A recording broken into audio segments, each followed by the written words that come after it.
Всем привет! Смотрите, какая у нас шикарная погода. Самая подходящая для сенокоса. Как там есть народная мудрость. Коси коса, покуль роса. А при таких условиях роса и в полдень будет. Вчера ко мне в гости интересная бабуля заходила. Такая невысокая, хрупенькая, чуть больше метра, лет 85. Рассказывала, что жила раньше в этой деревне и с моей бабулей хорошо дружили. Ну, а сейчас дома уже нету, остался там участок на конце деревни. И она огороды сажает до сих пор. А сама живет в городе, скотину держит, корову. Ну, а сюда на велосипеде периодически приезжает, чтобы полоть и поливать. Поговорили с ней так о жизни, но она искала технику, чтобы ей сено в город отвезли. Ну, я-то ей не помогу. На своем 69-м много не завезешь, да и прицепа нету, только воз. Жаловалась, что с сеном проблемы, особенно с заготовкой. Просила, если будет возможность, чтобы заготовили ей, привез в город, то купила бы. Ну да, с заготовкой сена в прошлом году, наверное, у всех проблемы были. Сам с этим столкнулся. Больше месяца дождей не было, так трава везде повыгорала и негде было косить. Ну а в этом году, наверное, все с точностью да наоборот. Травы он хоть сутками коси. А высушить проблема, дожди идут. То сено, что в прошлом видео в плотно складывал, до сих пор лежит, не высушил. Сегодня было немного прояснилось, но с обеда передавали дождь, так даже и не раскладывал, не рисковал. Вчера, в принципе, можно было высушить, была такая возможность. Где-то ближе к обеду распогодилось, я его разбросил. После обеда часиков 2 поворошил, ну и к вечеру точно бы высохло. Ну, а я уезжал в ту деревню, где у меня 2 улика есть, пересаживал их в новые домики. Но пока спорадковался, вернулся уже поздно, где-то после 9. Пришел, хотел перенести в поветку, а она уже росой покрылась. Так обратно в капсулу сложил. С теми пчелами не знаю, будет ли какой толк. Я их там не досмотрел, они жили сами по себе, походу и пороились. В одном домике это и вообще, наверное, и матки не было. Трутня очень много, они там что-то суетятся, работать не хотят. Ну, пересадил как есть. А во втором домике они, наверное, либо пороились, либо вот собирались роиться. Было очень много маточников, и открытых, и закрытых. Ну, пересадил их, оставила один маточник на случай, если там матки не было, либо я ее где-нибудь потерял во время пересадки. Ну и еще один маточник перекинул в тот домик закрытый. Может быть, выйдет и та семья восстановится. Пересадил, но они как-то так суетились, не хотели, не знаю, тоже, скорее всего, новые домики не нравились. Много рамок не оставлял, где-то практически по домику, ну, наверное, по 9 оставил, добавил еще 2 вощинки. Остальные забрал и меда себе привез. Вот таких несколько рамочек достал. Ну, а пчелы не хотели залетать в домик, так там пока оставил. Через несколько дней освоятся, поеду заберу, чтобы можно было им здесь почаще смотреть и вовремя вощину подставлять. Ну а пока идет дождь, с пчелами не поработаешь, огород посажен, поливать не нужно, полот тоже пока еще не зарос. Буду готовиться к сенокосу, с завтрашнего дня вроде бы там распогодится на несколько дней, нужно ловить момент.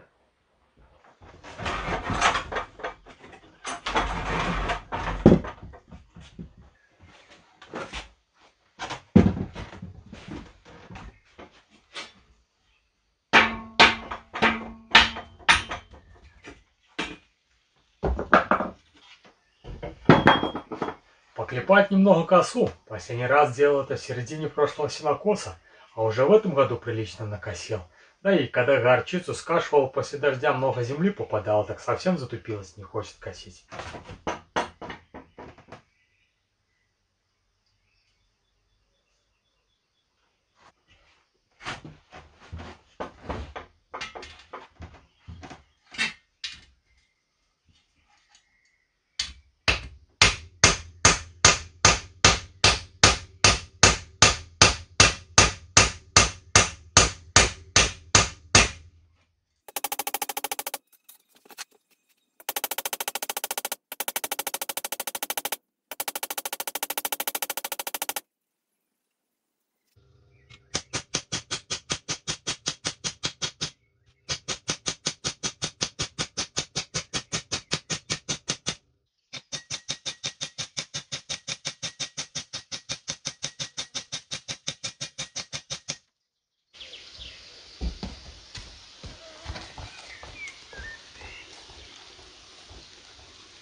Ну, вроде бы отклепал. Осталось еще пройти немного брусочком, подровнять, и можно приступать к испытаниям. Но поклепать и повострить косу недостаточно, чтобы она косила. Самое главное, это правильно ее настроить. И если у вас коса не косит, и при этом еще начинают болеть руки, то значит она точно не настроена. Потому что при кошении руки вообще не задействованы. Они лишь фиксируют ее в одном положении. А весь процесс кошения происходит только за счет поворота туловища. То есть работает пресс и косые мышцы живота. Ну а чтобы настроить его правильно, как учил меня отец, сначала нужно выставить высоту ручки. Она должна быть на уровне пупка, ну а дальше уже от нее отталкиваться и настроить угол атаки с помощью простой веревочки. То есть расстояние от ручки до кончика должно быть такое же, как и до пяты. Ну и забить клин. Я, кстати, все заменил, а то у меня уже был рассохся. В прошлый раз я его был потирал, он довольно был короткий. Сделал из сирени, нашел сухую ветку. Хотя уже не мешало бы и косовище заменить, а то оно износилось и уже коротковатое. Приходится за самый кончик держать. Но в этом сезоне еще думаю, что хватит.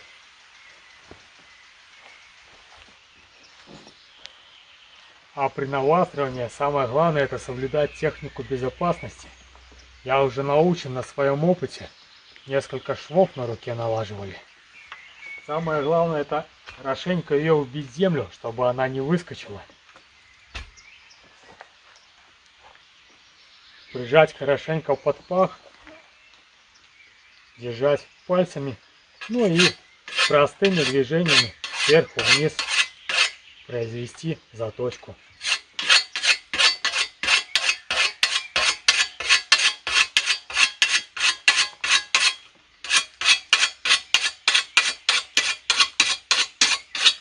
Главное не спешить, пока еще рука не набита, а то будет потом неудобно пальцы сгибать. Ну и если все настроено правильно, то она будет практически сама косить, даже самую маленькую травку.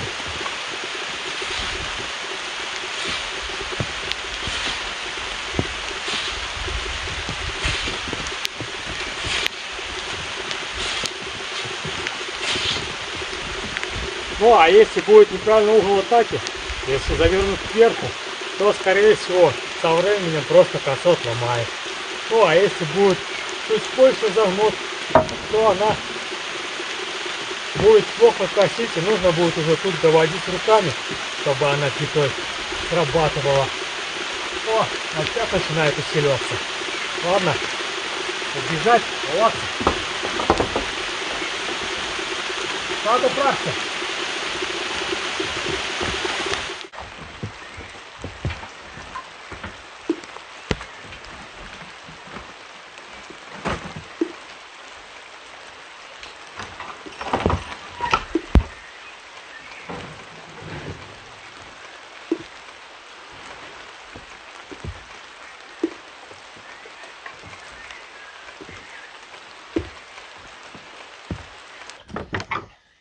Косить сегодня не буду, а то с этой переменчивой погодой только вымокнешь больше. Уже завтра с утра начну. Ну а сегодня хочу сеновал освободить. Там же у меня половину его завалено сеном 15-летней выдержки. Ну а оно, так как вино не становится с годами лучше, поэтому хочу его вывести, пока нового не загрузил. Хотя уже немного закидал то, что здесь во дворе собирал. А заодно и телегу протестирую. В прошлом году я ее уже ремонтировал, заменил переднюю балку. И хорошо себя показала. Не мешало бы и заднюю поменять, уже подгнила. Вот как раз возле дома и крутанусь. Если что, будет время, чтобы отремонтировать, пока накошу сено и высушу.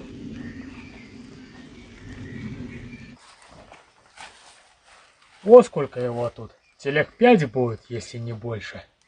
Придется хорошенько потрудиться. А еще передают хорошую погоду только на 3 дня. И нужно будет за это время постараться как можно больше накосить и высушить. Неизвестно, когда следующее солнечное окно появится.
А походу намного больше ходок получится, чем планировал.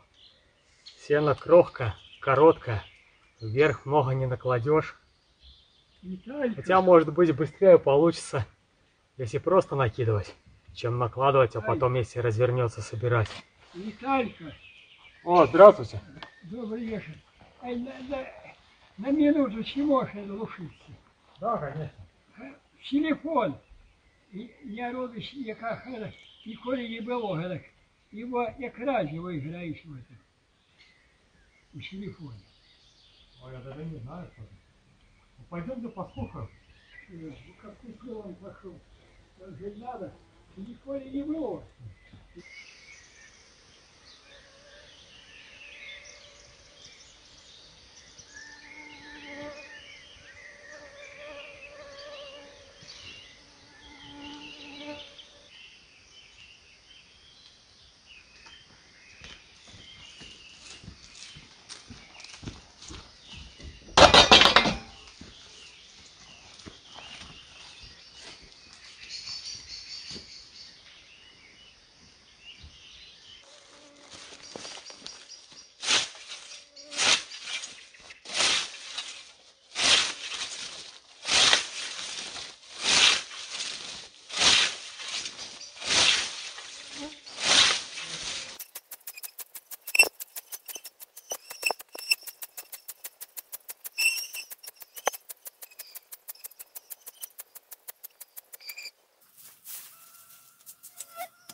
Ну вот, долго не покосил.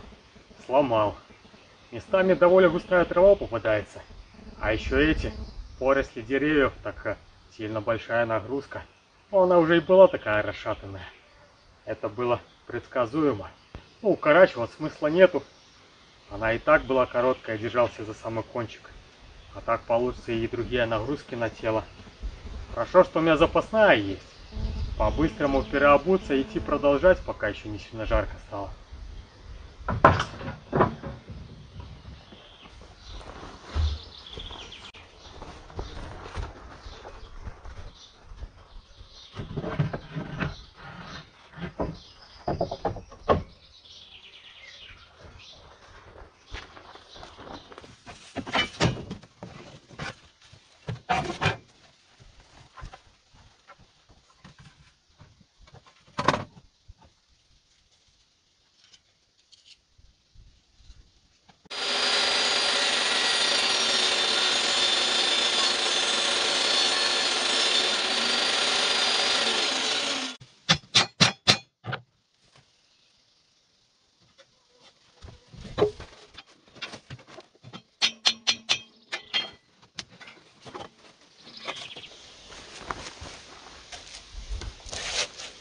Ух, хорошо потрудился сегодня.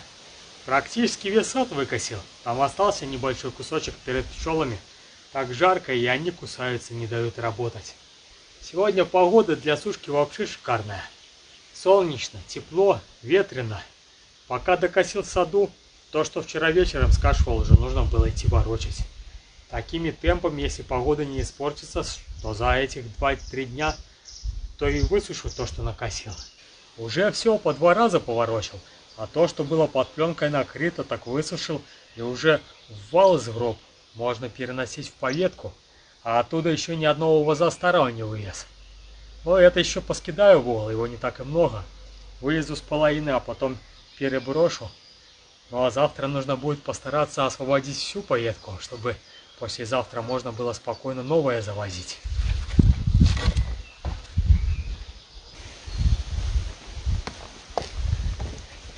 Немного подкрепиться и идти дальше трудиться. А то так можно и ноги протянуть. Уже все же не та выносливость, как была в молодые годы, когда бегал марафонские дистанции. Ну, благо у меня есть допинг, который быстро помогает восстанавливать силы, и о котором позавидует любой спортсмен. Слышали про трутневый гемогенат? Ну, я его не делал, кому интересно, сами почитайте. Но у меня есть сырье, из которого его делают. Достал из уля, в котором много трутней было.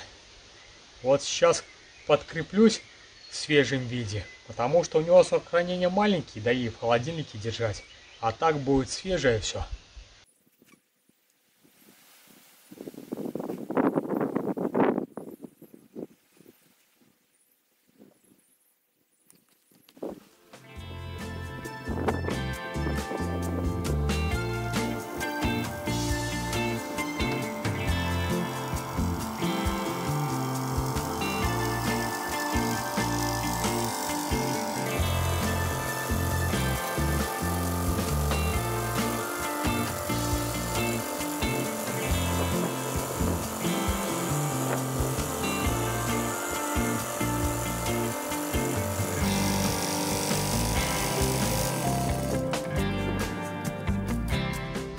Какие-то нехорошие облака пошли. Нужно сначала пойти, наверное, перенести то сухое сено, а уже потом продолжать это. Иначе вымокнет, опять придется его пересушивать.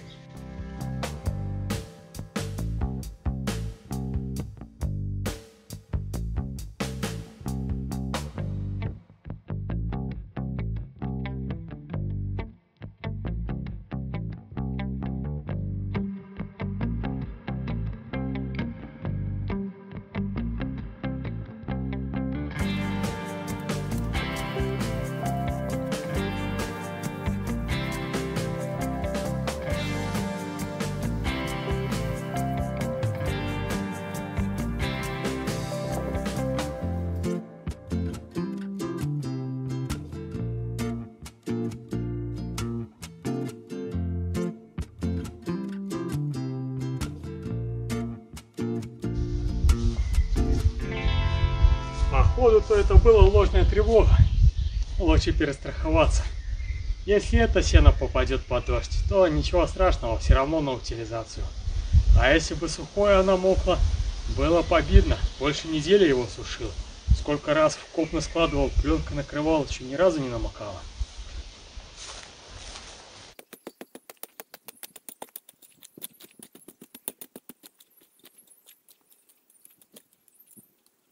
Эх, рано фрезу снял.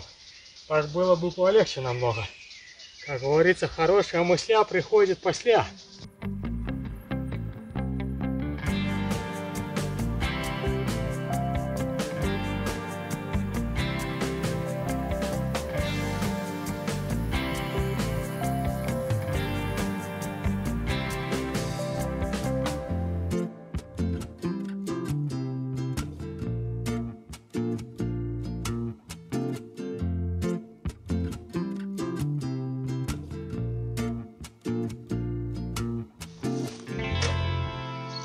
Ну вот и все, и по работе. Приехали.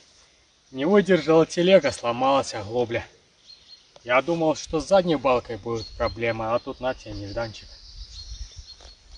Дотянул лишь только за счет троса, который был параллельно натянут.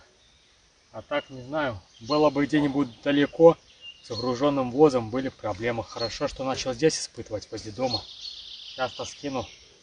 Здесь недалеко, дотяну. Надо будет что-то делать.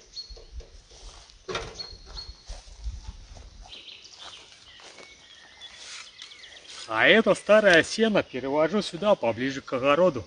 Появится свободная минутка, начну мульчировать градки. Это идеальный вариант для такой работы. То сено, которое у меня есть в рулонах, я бы не стал использовать для этих целей. Оно прошлогоднее, в нем много еще семян, и неизвестно, какие травы там росли.